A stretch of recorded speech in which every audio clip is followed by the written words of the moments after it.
गोड़ है थे जीजी। खुश रहो ललका, खुश रहो। और बताओ का हाल ही? होइगा खाना पानी? हाँ जीजी होइगा खाना पानी। गन्ना गोबर पात है तो हाँ लौटी रहन, तो हम सोचन कि चली जीजी से दो चार झमक बतवाए आई। कुछ बतावुक रहा तो एकदम से उबत रहे मना महिया कि कब जाबे कब बतैबे, तो घर जाई तो वापस ना आ पाई। यही ना हम का यही लौट लियो, नहीं घर तक जाबे तो हम बुढ़िया आवे न दी। नहीं ठीक कहू, चली आई वैसे। अब घरे चली जातू तब कामे बुतम बाह जातू तब काहे आए पौती। हमहू अकेले बैठे बैठे उबत रहन, चली आयु नीक कहू। हाँ दीदी उहे बतिया ही, हमहू घना अकेले उबे लागी था का करी। लेकिन अब घरा से आओ निकरो वहीं से तब बूढ़ा माँ चिल्लाए लागत थी कि चल दही घूमे, अब देखो कब आवे लौटी के। जैसे छुटा थी तैसे भाग लिए थी। कौनो बात नहीं ललका, बूढ़ा उढ़ा के आदत होती रिसिया भुन भुनाई के, का करबू। तू चली आवा करो चुपाई मारी के, और जौन कुछ जानो सुनो आदि बगली सुना करो तो हमसे तू बताई दिया करो, हम उहे पूरा दिन अगुआरा करी थे। हाँ दीदी सुबह में एक बात जानन है, तब से बतावे खती एकदम परेशान रहन तुमसे। तो हम कहन कि अब जाई गोबरा पाथली वह कमाओ हो जाए खत्म, खाली फिर सजो बनोई खवाग रही तो अपन जाबे। नहीं ज्यादा दे तो एक झमक बतवाई लेबे जीजी से, खाली उहे बतिए बताई चली आई बे और का। जैसे हमार बूढ़ो नारी से ही हमार कामो हो जाई।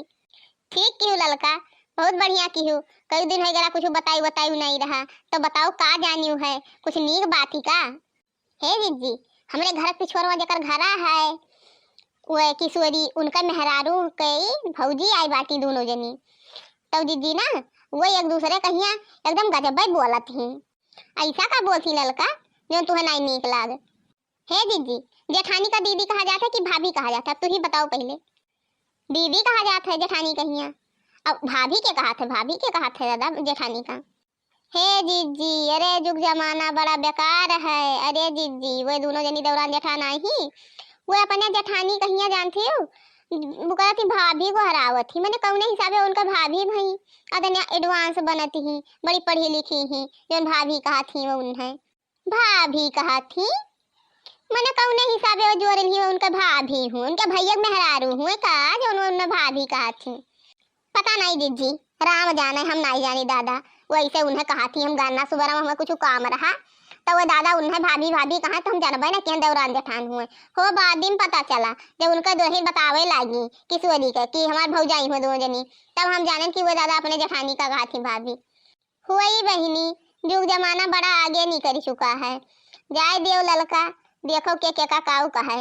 अब वो अपने जेठान का भाभी कहा थी तो अपने भाभी कहिया दीदी कहा हुई है। हुई जीजी पता नहीं, हम जाने थोड़ो गयन, हम सुनील का घाई गयन तो पूछे काऊ जाई। हुई जीजी जवन मन कहे तवन ते बोले और जवन मन कहे तवन ते कहे। जानते ही हूँ हमें दुनिया परपंच से मतलब नहीं रहा था दादा, ना हम के कुछ कहाई जाई ना सुने जाई ना इधर उधर झांके करे जाई। हमें का लिए दिए एक बाटे जब जब करी तस्ते भरी। हाँ ललका का करे बाटे हमें तू का जवन मन कहे तवन ते कहे, हमें सबका का लिए दिए है। हम तो कोई बधता ही नहीं है, हम हूँ यही मेरे बाटे तोहरे ने। हाँ जीजी वो तो हम जानते हैं, तोहरे में नहीं आदत थी इधर उधर के करे कहिए।